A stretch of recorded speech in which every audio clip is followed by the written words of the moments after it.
एक दिन की बात है। एक छोटा सा शेर बच्चा जंगल में रहता था। उसका नाम शेरी था। शेरी बहुत खुश जिंदगी गुजारता था, लेकिन अकेले होने की वजह से कभी कभार तन्हाई का एहसास भी महसूस करता था। एक दिन शेरी ने सोचा कि वो दोस्त बनाने की कोशिश करे। उसने फैसला किया कि वो जंगल के दूसरे जानवरों से दोस्ती करेगा।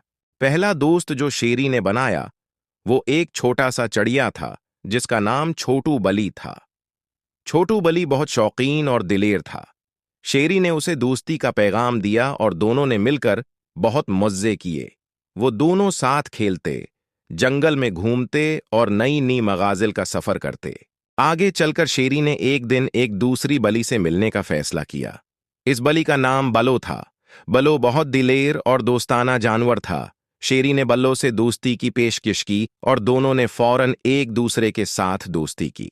एक दिन जंगल में एक भेड़िया आया जिसको शेरी और उसके दोस्तों ने देखा। वो भेड़िया बहुत डरावना था, लेकिन शेरी ने सोचा कि उसे डर से निकालना चाहिए। शेरी और उसके दोस्तों ने मिलकर भेड़िया को ध्वंस दिया और उसके डर को दूर किया। जंगल में दोस्ती और मोहब्बत की खुशबू फैल गई। शेरी और उसके दोस्त अब अकेले नहीं थे, बल्कि वो सब एक दूसरे के लिए हमेशा तैयार थे। जंगल का माहौल अब खुशी से भर गया। शेरी ने देखा कि दोस्ती की कदर और मोहब्बत हर जगह मौजिज़े का बायस है।